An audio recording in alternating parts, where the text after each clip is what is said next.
It's the Fulhamish podcast, your independent voice of Fulham FC. My name's Sammy James. Welcome to the show. Today is the Thursday Club. We're looking ahead to Sunday's game against Ipswich Town at Cottage. 3 draws in a row at the Cottage. Can we finally get 3 points and push ourselves further up the table? It's been a pretty glorious 2024. Now in 2025, Happy New Year. Can we kick on and maybe make history? I am joined on the Thursday Club by Jack Collins. Hello. Hello, Sammy. Happy New Year. How you doing? Good, thank you. Happy New Year to you too. What a big year in store. Yeah, very exciting, isn't it? You know, coming into this part of the season and looking at where we are in the table, looking at some of the giants that have fallen down the pecking order and look like they're in no real space to challenge over the course of the second half of the season, seeing some of the teams faltering around us. It's all very, very exciting. A good time to be a Fulham fan. And look, loads to get stuck into, loads to enjoy. It's been a wonderful couple of weeks, hasn't it? Really to dial into what we're about. Yeah, I normally we go in for the final word on the last game, but honestly, Jack, I want to talk to you a little bit more about Boxing Day. Look, man, we've got to enjoy it. It was our first win at the Bridge for nearly half a century. If we can't talk about this for a couple of episodes, who's going to? What I said this on the podcast with Avas and Ivan, but what I loved about the end is how you just so wrote off the Bournemouth game happening, and a subsequent podcast is that you said at the end of the podcast, "We'll see you in the new year," and I was like, "No, there's still one more to go before the new year." And I also saw your dad and your brother as I left the Hammersmith end on Sunday, and I was like, I didn't actually 100% know that you were in Manchester with Lucy. And I was like, Jack just doesn't care about this Bournemouth game, does he? To him, this football's ended. Football was completed on December the 26th, 2024. And I rate it. I understand it. And I obviously will hold...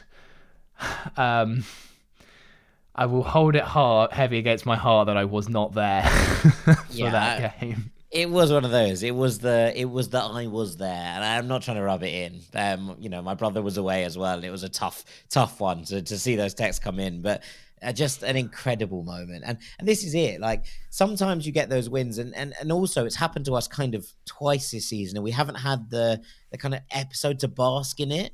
You know, obviously the Brentford game was absolutely unbelievable, but the fact it was on a Monday night, you know, the next game came around so fast. You were like, oh, and look, we went to Palace and we won. It was great, whatever. But it was almost like a secondary thought after the heroics of that Monday night. And again, the Bournemouth game. And look, obviously, it was a strange one because I watched the game from Lancaster. And it was tough kind of being like, oh, I'd love to be there. And to have been the first bit of it, the original 5-10 minutes of the game where everyone was still in full-on mode from, we beat Chelsea at the Bridge on Boxing Day. Must have been absolutely incredible. I did mean see you in the new year from kind of my own perspective, in that I wasn't on the podcast. That was really what I was getting at, as opposed to Fulham don't have anything else to do. But it is what it is. But like, it did feel like an afterthought. And, you know, to be honest, It was. I thought that Fulham played a little bit like they had a little bit of a hangover from that first game, especially in the first half. But you kind of come to, you know, what it was. And you know, I said this at the time, but when we equalised and the goal, you know, was given, and then there was this kind of period where you're like, oh, is he going to give a foul on Neto? It's not a foul on Neto. I maintain that Neto should have been sent off for that attempt to block Alex Iwobi. But, you know, is he going to go call back for the foul there? Because, you know, foul inverted commas. Is Harry Wilson offside? Like, it looked all very tight. And I was like, how's he got that much space? Turns out Tosin was just asleep, which is great. But you kind of come to all of that and you're like, it gets given. You see Bassi celebrate from the referee, and you're like, yes, it's done. Okay, we're on 1-1.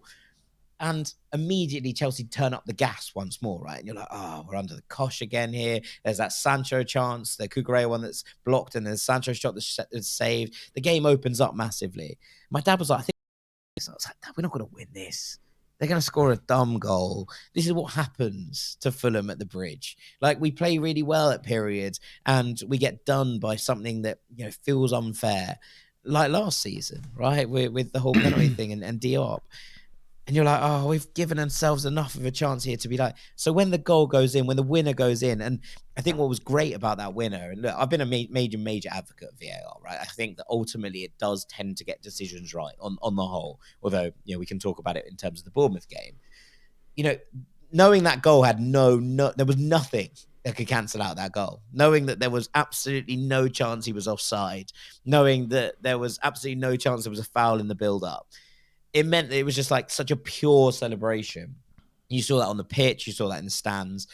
It was amazing. And, you know, it's just that feeling that occasionally I just sort of, I'm sitting there, even now, and I was like, we beat Chelsea at the bridge. We won at the bridge. Like, something I genuinely thought might never happen in my lifetime. It was amazing. Like, genuinely, what an experience. I've talked about this now on, I think, 7 different podcasts, you know, in terms of, you know, Fulhamish, but also in terms of ranks. And we just recorded our New Year's Day thing, and they were like, "Oh, what was your favorite moment of 2024?" And I was like, "Wow, there's only one answer here. The best moment to finally take the bridge, to finally go and win there, just so incredibly special, and to do it with my dad as well, amazing. I was between my dad and Farrell, so I had sort of new school and old school in 2 different ways. It was really, really cool. I had such an amazing day, and yeah, it was emotionally draining. It really, really did take it out of me. I mean, it's interesting. I've had a lot of thoughts since Boxing Day because I wasn't there. I watched it on telly, I spoke to a couple of people at the game at Bournemouth, and they weren't even able to watch it on the telly because they were so kind of like knee deep in like family celebrations and stuff. It was a Boxing Day meal and stuff, so at least I was able to watch it on the telly. But I've kind of like had this feeling, is obviously like I'm pretty gutted that I wasn't there at Stamford Bridge. I've been a lot of times, and I had that weird feeling as soon as I knew it was Boxing Day, and I was just like, I know I can't go. It's Boxing Day. I can't make that. And I kind of had a feeling. I told you at the start of the season that we were going to win there. I know. I knew it. I kind of weirdly knew what was coming because I was like, this is the one you can't make, and it's the one they're going to win.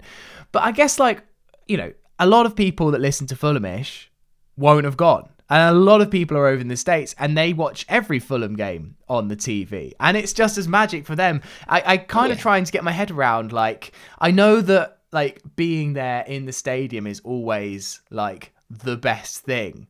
But I was kind of, like, some ways thinking, like, this is how a lot of people, like, witness that game. And yes, okay, being at Stamford Bridge must have been magic, and the scenes at the end were something to behold, etc.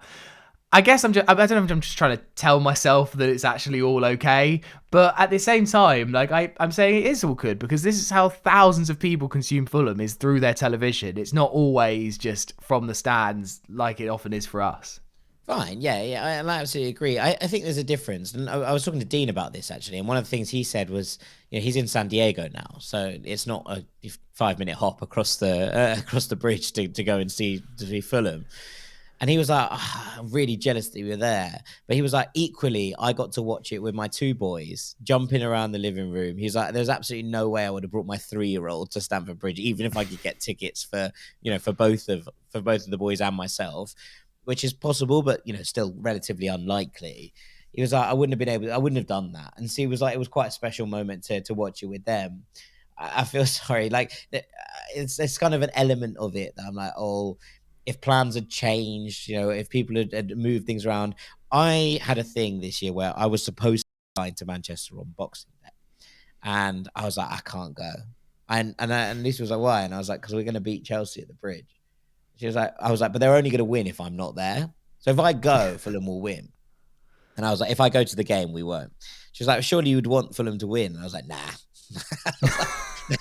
Nah, I have to be there. I have to experience it in my soul. I need to feel it, you know. And like it was strange because I met my friend Max beforehand, who's a massive Chelsea fan, season ticket holder. We had a drink with them, him and his brothers, who I've known for 20 odd years. And it was really nice. But they were like, I think what was lovely about it, and you know, we mentioned this in the post pod, was that it wasn't a depleted, poor Chelsea team. We've had those opportunities to beat Chelsea teams that have been pretty rubbish at the bridge, and we've not taken them. And it kind of made it all the sweeter because, you know, before the game, I was like, Sander Berger's out. I thought Sasha was out as well. I was like, I don't think we've got a midfield. We saw the teams come out. I was like, well, Sasha's back, but we're playing a back 3. We've not played that all season. Like, I don't fancy it. And he was like, it could end in a draw, but I fancy us to win. max. And I was like, yeah, reasonable.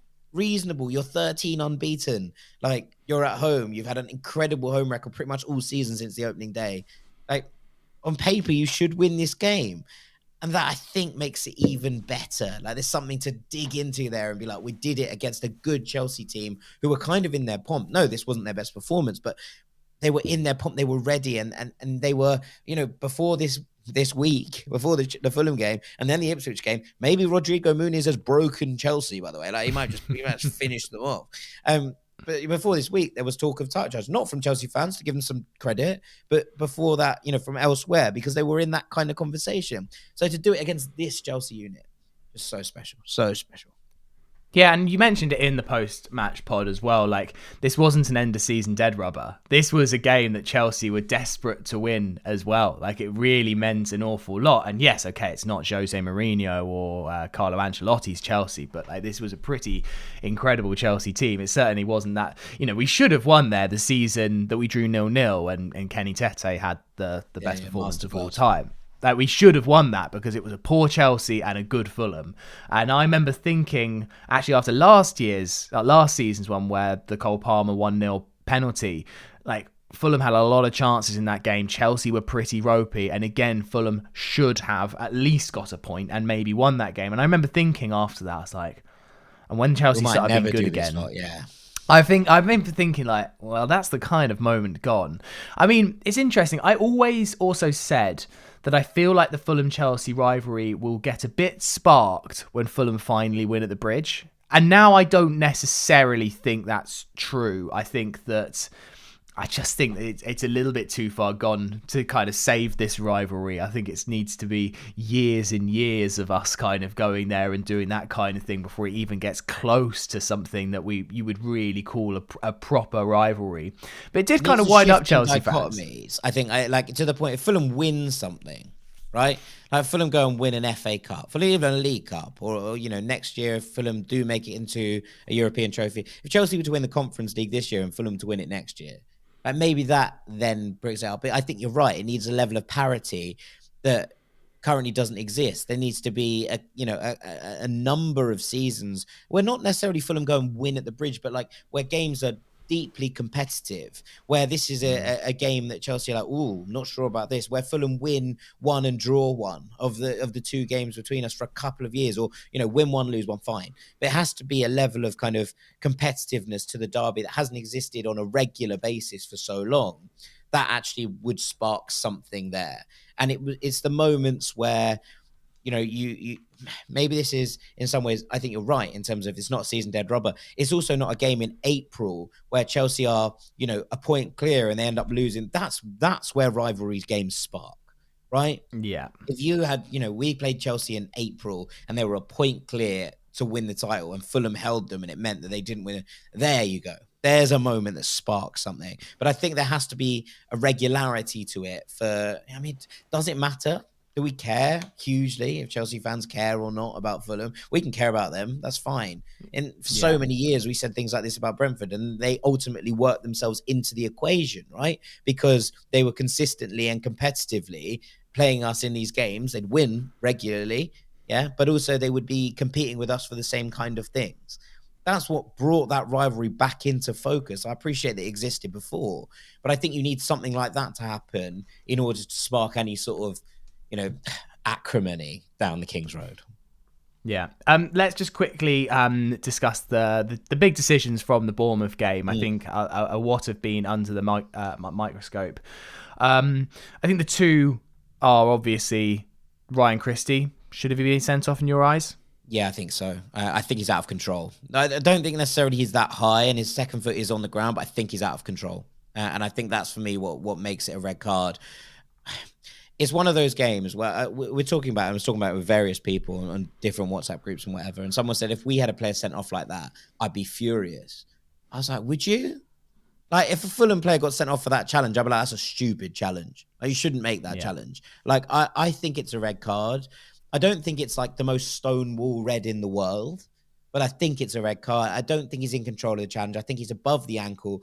The only thing that might get him off is the fact he clips the ball.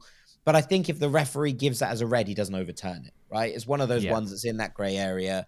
And I don't know if the referee knows he's got the ball when it's on the, when that tackle goes in. So I was surprised it wasn't given as a red. I think the reaction of the Fulham players, the crowd, all of it felt like it was going to be given as a red card. And then when it wasn't, I was a bit surprised. I'm not massively shocked it wasn't overturned, perhaps, but I think that it's probably a slightly wrong call off the bat there from the referee. Yeah, the problem is, and you saw Marco do it with Tom Cairney and Spurs, is there's always precedent, isn't there? There's always one to go back to. Was like, well, you used VAR for that. Why don't you use it for this? And I can totally understand Marco's frustration there. The other decision that I actually think I'm more bamboozled by is not disallowing Bournemouth second. I know Bournemouth also have fair complaints that they had a goal chalked off that shouldn't have been, although the referee's whistle.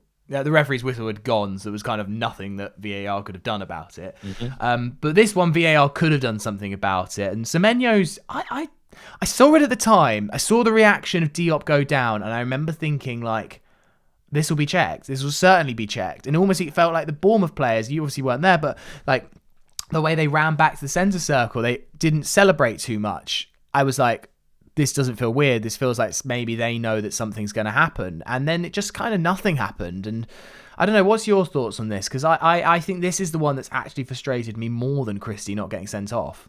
Yeah, I mean, in the context of the game, obviously that matters loads. It's a really odd decision in terms of what they've said about it. Like the idea that his momentum carries him, stud high into Diop. Like, what do you mean momentum? Like that doesn't make sense. Like there's no world where every player has momentum when they go into another one. It doesn't mean it's not a foul. Like I don't really understand what the logic is behind not disallowing it. Just for the record, like I think Bournemouth were good value for a point. And actually, to be honest, we were probably a little bit lucky to get a point considering their first half performance. But that doesn't change the fact that this decision, I think, is just wrong. I wouldn't be surprised if Fulham get an apology about this one. You know, the referee's mic'd up next time. I wouldn't be surprised if they're like, yeah, that's wrong. That's just a foul. I don't understand why momentum would make any difference whatsoever in this. When you're running through and a goalkeeper slides into a player who's not the ball past him, it's momentum that takes the player out, right? Like it's not he's gone in there to make a foul. I agree. He's gone in there to try and get the ball, but his momentum's taken the player out. That's a foul. Like, and there is no world, I don't think, where this isn't a foul. Like, I think it would be a little bit unfortunate from a Bournemouth perspective for it to be chalked off because I don't think that he's meant to do it. That doesn't change it, right? That doesn't change the fact that he's caught him stud high and ultimately Diop's gone down in pain. Like, you can't do that. That's not how football works. That's not how the rules work. I just don't understand the logic of talking about it in terms of momentum or like excuses for that, because ultimately anywhere else on the pitch, that's a foul. I just don't understand why it's given. That's not to say that Bournemouth didn't deserve a point. As I say, I think they have absolutely fair complaint that they weren't 1-0 up to begin with. I don't think that should have been ruled out from a Bournemouth perspective. So, yeah, like there's a lot of things that went on in this game, and ultimately, you get some, you don't get others. That's fine. But I just don't really understand the logic of not being able to call this one. Yeah. All right, we will take a break there. Afterwards, we'll look ahead to Ipswich on Sunday. Part 2 of the Fulhamish podcast. Sammy here with Jack Collins. If you're heading to the game on Sunday, make sure you pop into Craft Beer Co. either before or after the game. It's based at Hammersmith Broadway, a beautiful family-run pub with a wide selection of ales, of lagers, of non-alcoholic beers. They've got it all. It's an absolutely stunning pub, by the way. The interior decor, there has been kind of like no expense spared. It is absolutely wonderful in there. If you're doing a little bit of a bar crawl down from Hammersmith, this is your perfect starting location because it's right by the tube. You can then head down the Fulham Palace Road or down the river towards a few other gaffs as well before settling into the Cottage at 2 p.m. for Fulham versus Ipswich Town. Jack, this is an intriguing clash that I can't quite call. I haven't been able to call Ipswich all season, in all honesty, because I think most neutrals saw them as kind of like the most likely to survive of the three. I think we all thought that Leicester was a bit of a basket case, might get a points deduction that didn't turn out to be anything. I think we all knew that Southampton were doomed, and they are doomed. And Ipswich has been one of these teams where I think everyone was like, I really like Kieran McKenna. I really like some of the players they've got. I thought that Portman Road would be a fortress. And I thought that they'd surprise the league a little bit more. Now, in lots of ways, they've actually played pretty well in like a large majority of games, but have just like really struggled for wins. They've had a lot of draws. Of course, that all changed on Monday when they finally got a win at Portman Road. They beat Chelsea. As you said, Rodrigo Muniz has just corrupted the system. Anyone could beat Chelsea these days, apparently. Yeah, it does make our Chelsea title chasers claim look a little bit less impressive. That Ipswich then humbled them a few days later, but we genuinely have broken Chelsea. And I mean, like we went there earlier in the season, and I think that it was a game where Fulham.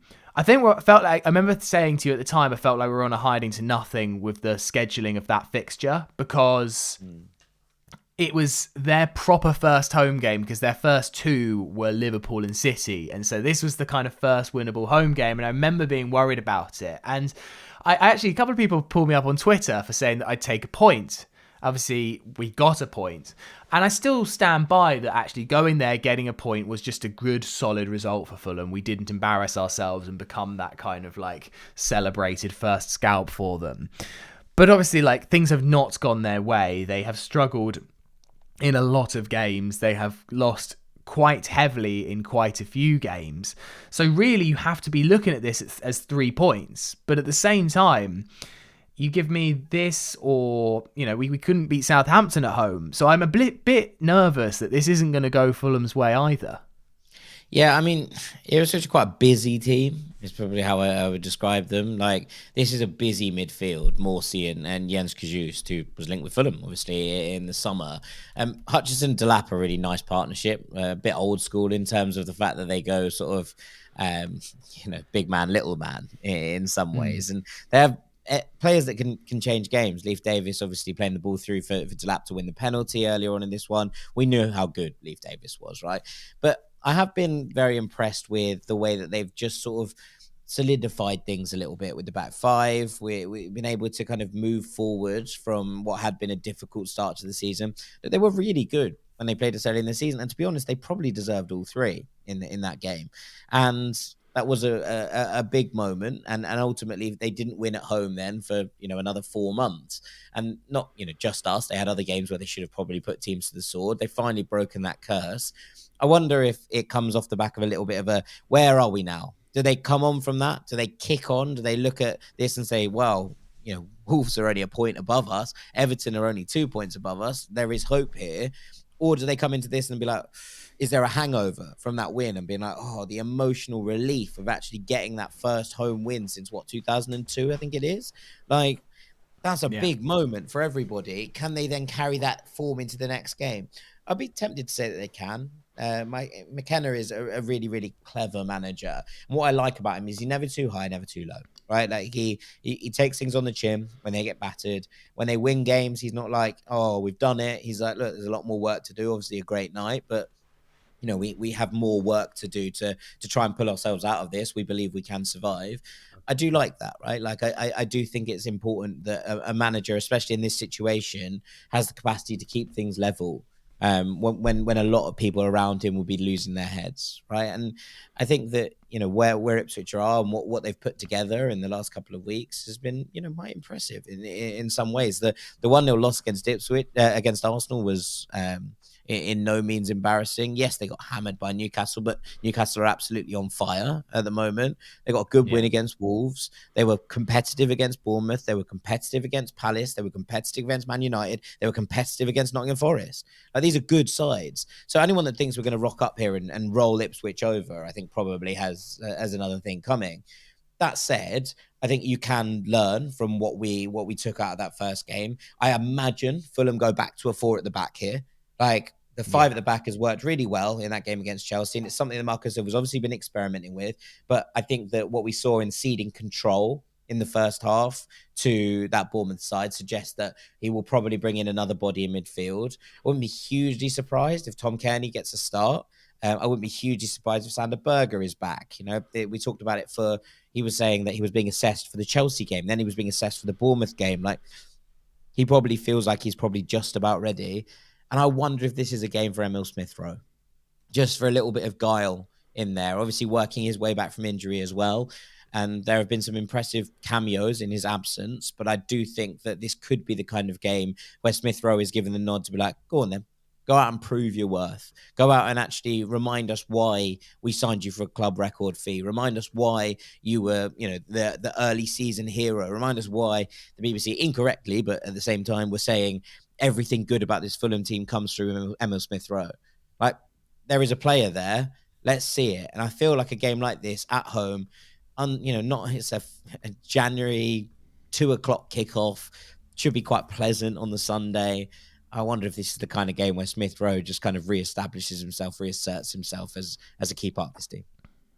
Yeah, I would like to see Fulham go back to the 4. I think it worked amazingly against Chelsea. It was a little bit needs must as well. It's also a good tool to have in the pocket, right? Yeah, 100%. But you've got to be the dominant team against Ipswich, right? And I know Ipswich are a good team as well, and they can play football, but at the same time, like, Fulham are at home. Fulham should be the dominant team here. I think we need to go back to the 4. It is tried and trusted. There was nothing massively broken about the 4 at the back. It was partially injuries, and it was also partially a way of stifling a rampant Chelsea, and it worked. It worked brilliantly. I'd like to see it come back from time to time, but I don't think we need it here. The funny thing about Ipswich is I really like them to stay up, and actually, and I'm really pleased they got that win on Monday. I no real affiliation to like many clubs down the bottom. I don't really massively care. Like, Southampton are gone. Leicester, okay, I don't know. They might turn it round, but it just doesn't feel likely. It feels like Ipswich are the story. And I'd also think, for the Premier League's sake, I think 2 seasons in a row where the promoted 3 go down is like not good for the league. I think you end up with an incredibly massive gap then for teams to come up and actually try and stay in the Premier League. And I think Ipswich, have a very, very nice team. The only reason I wouldn't mind Ipswich going down is there's a couple of players here that I definitely have my eyes on. Yeah, I also think you and half the Premier League is the fact. And whilst Fulham are obviously at some point going to be searching for a new number 9, I feel like Liam Delap's stock has probably already risen past Fulham. Much as do you think? I think he's so good. I honestly, I've said it from probably actually the goal he scored against us, because I was like, who is this kid? I've watched him all season. Chelsea want to sign Liam Delap. Like, I think they want to sign everyone. We've beaten Chelsea now, so clearly we are clearly the best team in SW6. So they can get in the pecking order. Yeah. Also, why would he sign for them? He's just beaten them. But there is that kind of element. I think that his stock is already really high. I was praying. I was hoping that Liam Delap was going to follow in his father's footsteps and obviously declare for the Republic. Battering around front 2 of Evan Ferguson and Liam Delap might be the thing that propelled Ireland back to senior football levels rather than being middling men. But that doesn't look like it's going to happen. I think that like Fulham, his stock might have already risen past the Republic of Ireland, which is a real shame in some ways. The other one is if we were in a situation where Anthony Robinson goes in the summer, Leif Davis, and that Leif Davis would surely be a very nice Anthony Robinson kind of replacement. As much as I want it to be Cess, I like that a lot, and I think that's a more reasonable move. I feel like if Fulham signed Liam Delap, that would be a major kind of everyone would be like, whoa, how have they got that one? Whereas if Fulham signed Leif Davis, people would be like, yeah, fair enough, that feels about right. So yeah, I mean, look, maybe I'm wrong. Maybe Fulham signed Liam Delap in the summer and we're all cheering, and maybe he declares for the Republic of Ireland and we can see this battering ram front too. Maybe Fulham signed Evan Ferguson and Liam Delap, and the Good future Lord. is now. But for now, I think we probably stick with, I'd love Ipswich to stay up. I'd love them to stay up. I think it's great. It's a great stadium. It's a great place to go. Like one of those ones where you're like, yeah, I like going down there. I like being on the road. In a way that I have no real desire to return to KP or St Mary's. Like, I don't care if Leicester or Southampton stay up or go down. It doesn't really bother me.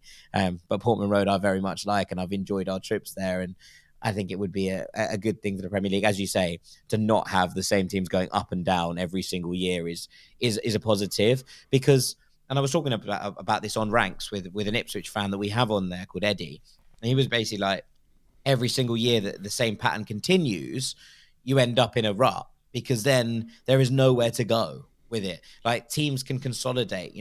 Bournemouth are doing brilliantly fine, but Bournemouth, they're able to spend 50 million odd pounds on Porto's Champions League level number 9. Like, how are Leicester and co supposed to compete with that when you can consolidate that kind of money within the league? The bigger that gap grows, the less competitive it becomes at the bottom. And I think that's a bad thing. I think it should always have an element of jeopardy to it, because that's what football's about. And there should be hope for promoted teams. Those things are all important. And Ipswich currently carrying that can, as far as I'm concerned. Yeah, I mean, obviously there is a chance of United and Spurs being dragged into this relegation battle, which is the one that we haven't seen. So a little bit like, yes, obviously I want Fulham to win on Sunday, of course, but like I really hope that after this Ipswich go on an amazing run and actually panic a few teams above them, because I think I'm just looking at the Premier League now and I look at Palace and Wolves and Everton, and they've all been in trouble at various points this season, but at every stage I've been like, they're probably going to get out of it. Even when Wolves were at their lowest and when they lost to Ipswich and it was all a basket case and you're like, oh, maybe. But then you just kind of like look through the team and you're like, if they need to pull out 2 or 3 wins at the end of the season and they just put Mateus Cunha, just give him the freedom, like he'll probably do something to save them. And each of those teams have 1 or 2 of those players who can just bail them out. Eze can bail out Palace.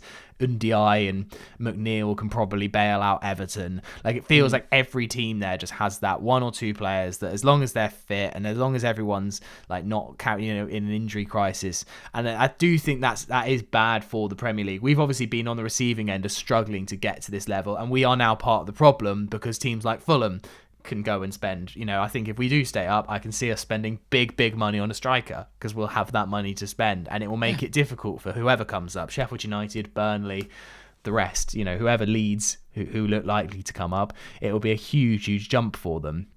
I was in Burnley on Saturday. We could send them back down. Yeah, and also I will never not just take a lot of glee of watching Leeds struggle.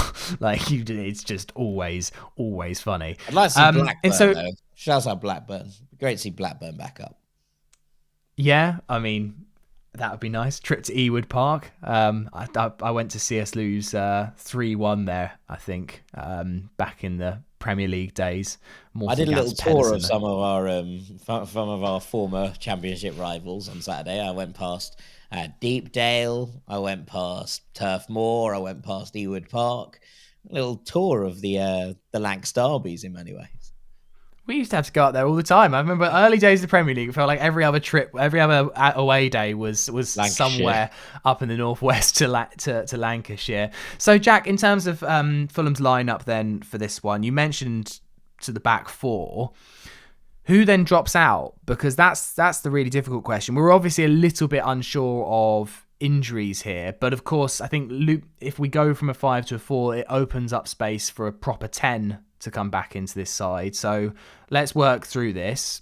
Leno, do you think Castagna, Robinson, they're kind of baked in. Do you think it's then Bassey and Diop and Anderson drops out?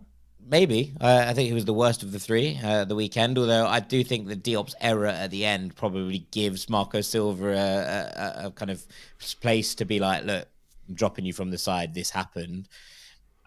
I think it would be harsh because Diop's really, really good, but like it gives him a space to be like that. This happened, so therefore I'm dropping you. I would drop Anderson. Yeah, I would keep Diop and Bassey. I think they've been excellent together. And yes, Diop, does make an error that leads to the equaliser, but ultimately it's like where it's at. I have a funny feeling one of them might be injured, even if they're not completely, in order to just make this a little bit more palatable, perhaps. I play Sasha. If Sanders back, I'd play him. If not, I'd play TC there. And look, I've been a big Andreas advocate throughout this season. He was poor against Bournemouth. It was poor against Bournemouth. I thought he was excellent against Chelsea, though. And there was some there was some really harsh criticism of after that game, and I thought he absolutely ran himself into the ground. Yes, okay, it wasn't perfect, but no one was perfect in that first half. And some of the things he put together were really impressive. But I would start TC here. I thought the impact he had on the game when he came on was really important. I still think he's better in that deeper role. I do like him in those spaces when he's able to link up. I do think, though, that if you play Tom Cairney, you have to play Alex Iwobi on the right. Okay. I don't think that there's that link up. I think they get in each other's way if you play them together on the left-hand flank. I think you have to switch Iwobi onto the other side in order to get the best out of him if TC's in there, which kind of opens up the question who plays there, because normally I'd be like, okay, fine, then Reece Nelson comes in, but obviously he's injured. So do you play a Harry Wilson or an Adama on the right-hand side? Neither of their favoured positions. That's the only thing I'm struggling with a little bit. Right, like, I feel like when we've played Tom in that role, him and Iwobi have just sort of, and that happened against Southampton, right? They just sort of tripped over each other a lot in the half space that both of them want to take up.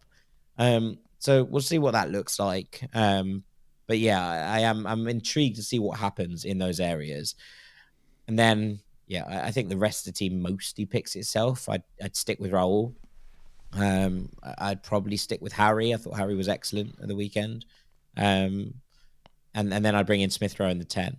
But if you do play Cairney, then obviously you have to have a think about how that impacts everyone else. Maybe you can play Cairney on the left, the right-hand side of the thing, and maybe allow him those opportunities to actually shoot and open up shooting positions for himself. Put Sasha on the left of that kind of midfield pivot. But if Sanderberger's back, I would like to see Sasha and Sander back together at the base of midfield. Yeah, I think Cairney could work. My hunch is that he will just go with Andreas and Lukic is my hunch, and that there won't be too many changes other than you get Smith Rowe back in. But as we know, the kind of Andreas Smith Rowe together doesn't seem to work too well. Maybe against a newly promoted side at home, maybe this is the moment where Fulham kind of can make it click. I don't know. And yeah, hot shot Harry on the right, Alex Iwobi on the left. I think is what he'll go with. And as you say, I think Raul will keep his place. But he is interchanging Muniz and Raul a lot. Yeah. Together, they so have it a really wouldn't massively total of goals for Premier League forward, so it's fine. Like, yeah, that's in the aggregate. Where we're at. Look, the weird thing is that actually I was listening to Jim's commentary of the game at the weekend, and he said something. He was like, I'd play Tom Cairney from the start in the 10. And I was thinking, he was like, he has such an impact when he comes on. And maybe I'm, basically contradicting myself now. But actually, I do think that some of the impact he brings is because Tom Cairney is able to just play with complete freedom for about 30 minutes. Does he have that same impact when he plays a 90-minute game? I wondered if this was the game for him, because I imagine that Ipswich would be quite happy to give up the ball, and it allows Tom that space and time to maybe dictate from a deeper role. But I'm not mad if he comes off the bench again, because with 30 minutes to play, having a player of Tom's caliber and class that allows Fulham to drive up the pitch, that pushes them forward, can slow games down if we're winning, can speed them up if we need a goal. I do think that he's having a real impact in games when he comes on at the moment, and that's something that we should be appreciative of, and something that Marcus Silva is clearly dialing into. So whilst I would like to see him get some minutes at some point, maybe that's in the cup game against Watford, that obviously comes relatively hot off the heels of this Ipswich game, and maybe he continues his role as a kind of super sub for now, because he's been exceptionally good at it in the last couple of games.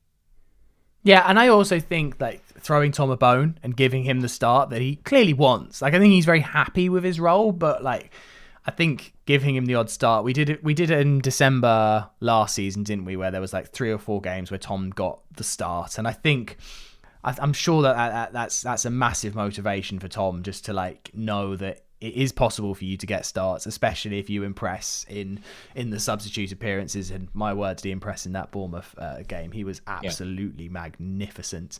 Let's do some emails before we finish. Loved this one from Fullernston, who says, we have now taken 11 points from the top 5 teams, averaging a 2.2 points per game. A 2.2 average across the whole season would have gotten us 3rd in both the last 2 seasons, but any team managing that average against the 5 best other teams must surely win the league comfortably, although I didn't check. Compare that to the 10 points we have managed to take from all of the bottom 8 teams, averaging 1.25 per game. That average across a whole season would just about have secured a survival in the last 2 years. What on earth is going on? And he says, enormous gratitude for the amazing part you play in this Fulham fan's life. And that's from Full Ernstom. Some good stats there from Full Ernstom. Slightly, it is weird. Fulham are, we're not flat track bullies. We're top flight bullies. I don't know what the opposite of flat track bullies are, but that's very much us this season. We're Fulhamish, aren't we? In so many ways. I called us this last year. I'll use it again. The Robin Hood of the Premier League, stealing from the rich and giving to the poor. Yeah. That is us. That is Fulham. I would like us to try it. I mean, you think about some of the Sammy games wants us to this steal season. from the poor. I must admit, I did enjoy that first season in the Premier League where we just battered everyone bad. I mean, I would have loved a few more scalps. It's much more fun this way, but it is quite annoying. Like, you look at our results, just the Fulham 0, Southampton 0. If they do a Derby County, I don't think they will for what it's worth. I think that Juric will come in and, I don't know, get them 20 points or something. They'll still go down. We will look at that game and be like, what were we playing at? There are plenty of games we look at as drop points. Like, and look, you can look at it. We talked about points from winning positions and all those things. And I don't think that some of those count. Like, I don't consider the points dropped from winning positions like the Arsenal game or even the Bournemouth game. Like, I appreciate there was a late concession, but I don't think we deserve more than a point in that game. I don't think we deserve more than a point in the Arsenal game. Obviously, like, there are certain games you look at and think, we dropped points from winning positions there. But like the Southampton game, we'll look back at. The Everton game, we'll look back at. The West Ham game, we'll look back at. Yeah. Like, those are the games you're like, what are we doing? Like, genuine bunch of idiots. Like, they're the games that I'm frustrated by. But, like, ultimately, you pair that out with some of the wins we've got, the late wins we've got, the fact we've dug ourselves out of holes. Like, it swings and roundabouts, right? And you have to do, when talking about the 19 points dropped, you do have to talk about the points gained. And there's 6 at least from Brentford and Chelsea that, whilst, okay, I think we can all acknowledge we definitely deserved them in definitely the Brentford game and mostly the Chelsea game. Like, we dug it out late. And actually, for me, Southampton is the bigger 2 points dropped than Bournemouth. Like, that is, even though Fulham were never ahead. Yeah, Fulham were never ahead against Southampton. That doesn't stop the fact that that's a stupid game for Fulham not to win. I mean, we were dealt a bit of a tough hand with a new manager bounce and all of that. But anyway, this one from Mitchell's. He was just looking. Yeah. Eventually, it was the Rusk effect, wasn't it? We were done by Rusk the Rusk. And roulette, this one from Mitchell says, hey lads, the Chelsea game had me wondering how many more seasons until Leno becomes the best keeper in the club's history. He's played 90-ish games undisputed and he's one of the players of the season every year. I'd say he only needs 2 to 3 if we make Europe and stay in the Prem. I mean, in terms of like the list of kind of Fulham's greatest goalkeepers, I'm talking modern era here, but I think we always say Van der Sar and we always say Schwarzer. I mean, there's some good cameos in there. Anthony Amy had a few decent seasons. Like, as in, like, behind those two, Bernd Leno is quite comfortably the 3rd best goalkeeper of the modern era. Like, 100%. Yeah. Like, maybe Mike Taylor. I don't even know if that counts as modern era anymore. Like, Mike Taylor was a brilliant servant. But never really for us in the Prem. I think that's that. Yeah. And that's similar to Marek Rodak, who doesn't, good keeper, but didn't really do it in the Premier League. I don't think you can say Mike Taylor, as much as he is a bit of a cult hero. You can say he's a better keeper than what Bernd Leno's doing for us. No. I know, but like, it's not necessarily the comparison, right? But like, he put in some very, very good years for Fulham, Mike Taylor, and I always feel like he gets left out of these discussions. I love that guy. I remember being sad when we signed Edwin van der Sar. I was like, what about Mike Taylor? Like, that's how much Mike Taylor meant to me at the time. Like, Dad, I remember Dad being like, we've signed the keeper from Ajax. He plays in the Netherlands. I was like, yeah, what about Mike Taylor? So, I've been wrong before. But yeah, I think that he's probably 3rd in the modern pantheon right now. A couple more seasons. Yeah, I could see him pushing up that list even further. This one that we have discussed before, and I hate to bring down the mood. Daryl Brugink, sorry.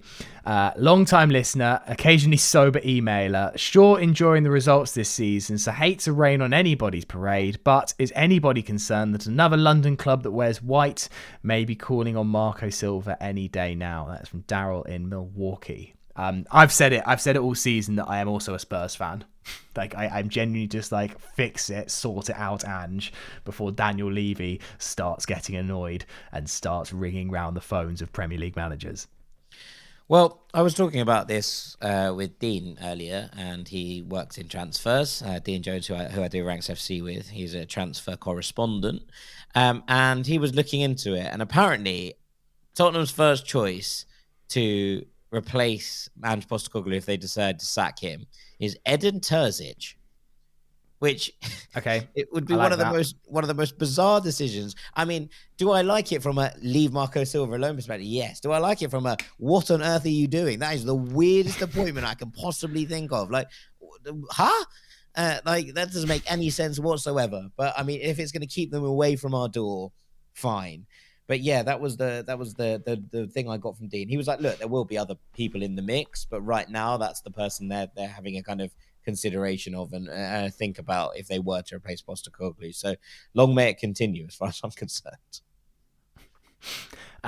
This one from Richard Hurst says, Dear Fulhamish, I hope it's not too late for a Christmas question/request. A little bit, but we'll allow you. It's still the 12 days of Christmas. I am 70. I first saw Fulham in 1965, having been supporting them for 3 or 4 years before that. I was at Wembley in 1975, Hamburg in 2010, and Wembley in 2018. So I've had my share of highs and lows. Swansea 1994, anyone, but I've never seen Fulham win a proper trophy, which I'd like to do before I shuffle off this mortal coil. I clearly have no influence with Santa. I write to him every year asking for a trophy for Fulham, and what happens? We lose to Preston in the Carabao Cup.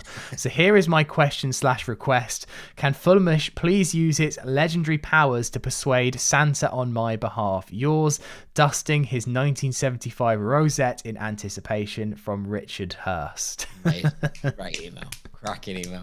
I love that. Yeah, I mean, look, Richard, we're going to win the Conference League next year. It's going to be fine. We're going to be grand. We're going on a march through Europe. It's going to be very exciting. Keep the faith. In the more recent and, certain future, there is the FA Cup. There is Watford next Thursday, so a week after this is released. This whole Fulham playing on Thursday, then on Tuesday, then on Saturday is really throwing the Fulhamish schedule up in the up in tatters, effectively. Like, we don't know what day we're doing a podcast, but anyway, we will do them. It'll happen. I mean, like, look. I mean, I think that we always win on a Thursday. Friday Club's been a major success. Yes. Looking forward to Friday Club, hopefully next week. I mean, this is the chance for Fulham. And I think one thing that I actually did think about at the end of the Bournemouth game is that because Fulham are comfortable in the table, like, yes, we've got things we're fighting for. Yes, I think we all now want to see Fulham push on and maybe see if we can challenge for these top 8 spots that might get European football. But for me, what being 14, 15 points above the relegation zone allows for is Fulham to take the cup seriously. And this Watford side, that we're facing are quite good this season. Yeah, we will have to take this seriously, but at the same time, Cleverly, by the way. But I'm really he just kind of struck me as one of those players that was kind of vaguely underappreciated in his time. And I'm really pleased that he's had a really good start to life as a manager, because you get level-headed midfielders who, weren't maybe the showiest or the flashiest and didn't think they were the dog's bollocks and didn't win the PFA Writers Player of the Year award once and therefore take that to their heads. But unfortunately, they sometimes get forgotten. I'm really pleased. He seems like he's doing a really good job, and he's always come across like a nice man, Tom Cleverley. So I'm pleased for him, although I hope we batter them. Yeah, well, obviously. I hope that we progress and take it seriously, and that there is a platform for Fulham here to do well. And I truly believe now that Fulham can draw anyone in the cup and take them on. Sure, Liverpool would be a blow, and we'd rather avoid Arsenal and City away, even if City aren't quite what they were. But I really think that Fulham have to be looking absolutely at a minimum a quarter-final. Like, we have to be getting there, draw permitting. Like, that's sure. And you just know that Marco Silva's going to take it seriously this time. Yeah, I think As he so. always does. Look, you got to do with this, right? Like, there's two kind of elements to the same thing here, but I think ultimately it comes down to this: you have to be lucky with a draw, right? You have to get a bit of luck in terms of how this bounces, and you don't want another Premier League side really until like the fifth round.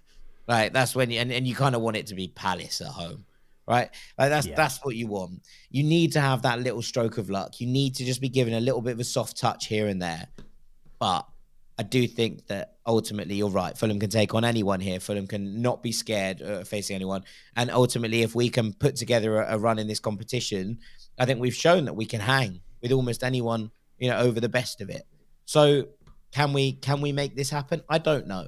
I don't know. And I don't know what this Fulham lineup is going to look like against Watford in this kind of weird scheduling that you're saying. I do think some of the more fringe players will get a go in this game. But I think there's enough strength and depth in this Fulham side.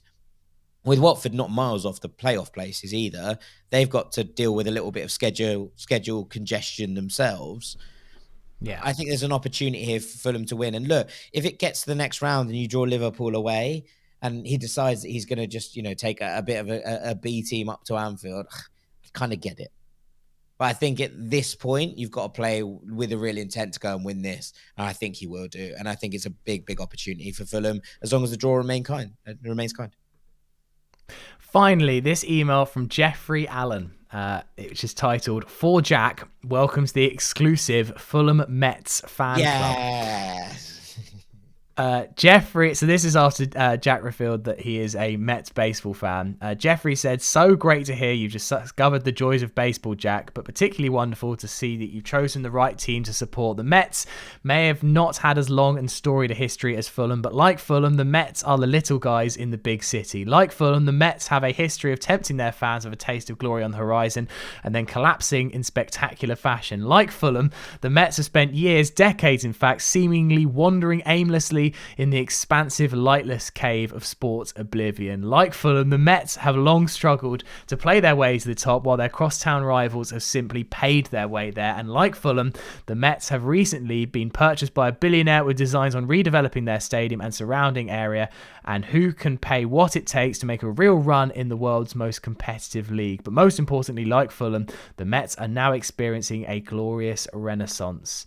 And he says, "If Fulham can come anywhere near close to replicating the excitement and success the Mets have provided us with this year, we're in for an incredible spring at the Cottage." And then he says, "Sammy, have a look at this compilation of the 2024 Mets big moments and then try to tell me that baseball isn't an exciting sport. Maybe we should bring Grimace on the pitch to kick off our second half run for Europe. And I'm sure Candelita will be happy to play a little post-match concert to get us going." I'm not 100% sure what that last line meant. I'm sure it means a lot to baseball fans. Jack, I mean, I'm sold. I love baseball. Get me to the Mets. How do I get there? How do I get there before the new year? Yeah. How do I get this in? Candelita is the recording name of one of the Mets players, a guy called Jose Iglesias, whose song OMG became sort of the anthem for the Mets, kind of driving through the second half of the season all the way to the post season, shall we say, where things went good for a bit and then not so good towards the very end. But yeah, great little tune. Grimace had come on to do the first pitch, and that sparked the Mets revival. Grimace is a McDonald's mascot, I think, which is quite bizarre. But yeah, I mean, look, it was a really cool time to get on board. I don't tend to get on board with teams as they're starting to win, but I have Mets history, so it felt kind of wrong to go anywhere else. I went to the old Shea Stadium when I was like 14, and then went across and went to one of the first seasons at MetLife as well a couple of years later. So yeah, I've always had a place in my heart, and it was delightful having a bit of a renaissance as I was just sort of discovering that I could watch baseball again on the TV. So yeah, got very involved, very happy. I like all those comparisons. Thank you for a wonderful email.